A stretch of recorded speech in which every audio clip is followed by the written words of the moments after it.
matin, 5h, 7h, Mathieu Noël. Voici pour les titres de ce mercredi 22 mai. L'actualité, c'est aussi aujourd'hui la journée internationale de la biodiversité. Selon un rapport de l'ONU publié au début du mois, 1 million d'espèces animales et végétales sont menacées d'extinction. Bonjour Karim Lap. Bonjour. Merci d'être avec nous ce matin sur Europe 1. Vous êtes président d'Agir pour l'environnement, expert de l'aménagement du territoire et biomiméticien. Ce qui va nous permettre de parler avec vous du constat, les dangers qui pèsent sur la biodiversité et des solutions qui pourraient passer donc par l'imitation de la nature, puisque c'est ça, si je ne m'abuse, le biomimétisme. Vous nous expliquez en 2 mots ? Oui, tout à fait. Le vivant est quelque chose d'extraordinaire. Il est plein de ressources. Et d'ailleurs, c'est pour ça qu'il est important d'en prendre conscience. Et ce rapport de l'ONU nous aide à faire ce constat. Parce que dans le vivant, on va trouver tout un tas de sources d'inspiration, mais aussi de réponses à des besoins quotidiens. 80% de nos médicaments sont issus de la biodiversité. Et c'est aussi parce que cette diversité nous permet de s'adapter aux évolutions de notre environnement, du temps, et y compris des changements que l'homme inflige lui-même à la planète. Alors c'est quoi des exemples concrets de biomimétisme, donc de la technologie qui s'inspire d'êtres vivants ou de la nature ? J'ai lu les drones mouches, le poisson robot, le kangourou bionique. Mais qu'est-ce que c'est que ça ? Alors ça, ce sont des innovations qui sont plus d'ordre technologique. Après, ce qui est intéressant quand on regarde le vivant, au-delà de la recherche technologique ou de l'innovation, ce qui est intéressant, c'est de trouver un mode de vie qui soit compatible avec notre vaisseau spatial, qui est la Terre, et l'endroit où on habite, et pour nos propres besoins. C'est-à-dire que au-delà de la question de la diversité des espèces et du maintien de leur disparition, ce qu'il faut vraiment comprendre, c'est que la biodiversité, c'est indispensable à notre survie, à nous, êtres humains.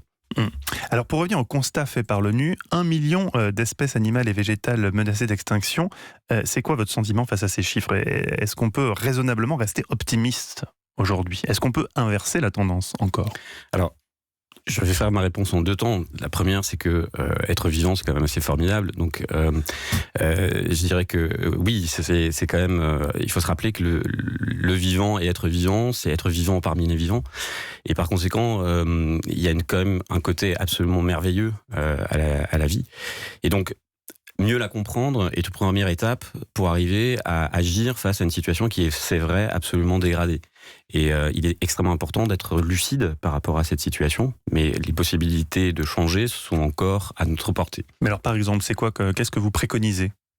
Alors, la première chose, c'est d'arriver à se rappeler que nous sommes vivants parmi les vivants. C'est-à-dire que quand on dégrade les conditions de l'environnement, c'est pas seulement celles des éléphants, des girafes ou d'espèces exotiques ou d'araignées où on peut se demander à quoi elles servent.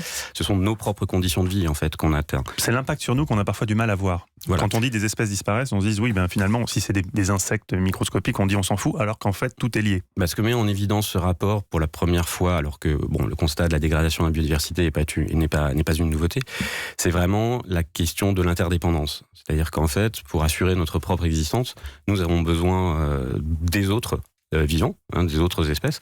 Alors on va souvent penser aux girafes, aux éléphants, à la disparition des rhinocéros, mais en fait pour nous, au quotidien, il y a énormément d'autres espèces animales et végétales qui sont indispensables à notre survie. Pour manger, évidemment, ça c'est la première chose, mais aussi parce que en permanence, là, quand je vous parle, je suis, moi, en interaction, vous êtes en interaction avec des milliards d'êtres vivants. Ah bon ? Des milliards ? Des Mais milliards, où sont-ils ? des milliards. Ils sont sur vous, sur votre peau, dans C'est votre quoi, tube les digestif. micro-organismes, les bactéries, tout ça ? Oui. C'est ça ? Oui, D'accord. et donc nous sommes vraiment dans une trame d'interdépendance au quotidien, même ici, là, dans un studio totalement artificiel. On est en interaction permanente avec le vivant, et donc on a besoin de ce vivant pour pouvoir assurer notre propre survie. Alors aujourd'hui, la moitié de la population vit en zone urbaine. Qu'est-ce qu'on peut faire en ville pour protéger la biodiversité ?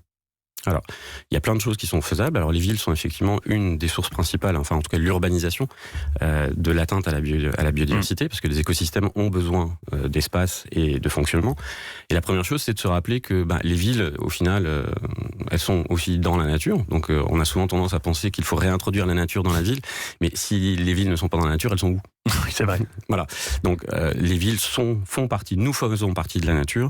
Et à partir du moment où on accepte cette position-là, on peut trouver des solutions intéressantes qui est de, en fait, renouveler un contrat avec la nature. Non plus d'aller contre elle, mais de faire avec elle. Et c'est d'autant plus intéressant que souvent ça coûte moins cher et que ça nous rend des services qui sont gratuits.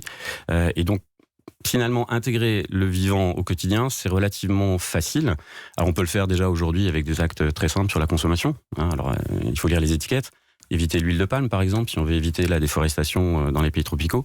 Et au quotidien, ça peut être aussi des gestes comme ceux que, par exemple, on propose à Agir pour l'environnement, qui est de, par exemple, semer des plantes qui vont attirer et permettre aux pollinisateurs de trouver leur source de nourriture et de participer de façon active. Donc fleurir son balcon, c'est déjà un acte, c'est pas seulement joli, c'est un acte écologique. C'est un acte écologique et subversif. Ah, subversif, ça me plaît ça.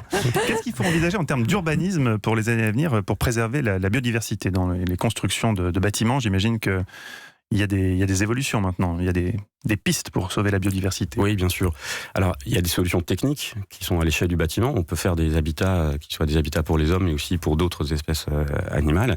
On peut penser à un urbanisme aussi qui s'inscrit dans les écosystèmes d'une manière globale à l'échelle régionale, parce que en ville, il faut se rappeler que l'air qu'on respire, l'eau qu'on boit, ce qu'on mange, c'est pas magique, ça vient de quelque part, et ça vient de la capacité des écosystèmes à produire ces éléments-là.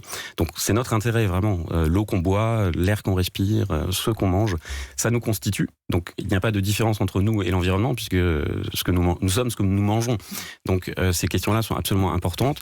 Et au niveau de l'urbanisme, il faut évidemment intégrer le fonctionnement des écosystèmes dans la conception des villes. C'est-à-dire, par exemple, vous auriez un exemple concret par exemple, cette intégration? Si on prend le cycle de l'eau, on peut très bien aujourd'hui concevoir des villes qui intègrent un cycle de l'eau qui permet d'avoir une eau. Dans un écosystème, quand l'eau rentre, elle sort plus propre que quand elle est rentrée. Donc on peut très bien imaginer des villes qui sont en capacité en fait, de régénérer leur environnement et donc d'y participer. C'est justement le biomimétisme. On y revient. Oui, voilà. On y revient. Merci beaucoup pour cet optimisme. Karim Lab, je rappelle que vous êtes président d'Agir pour l'environnement et spécialiste donc du biomimétisme. C'est passionnant. Bonne journée à vous. Merci d'avoir été au micro d'Europe. Merci à vous.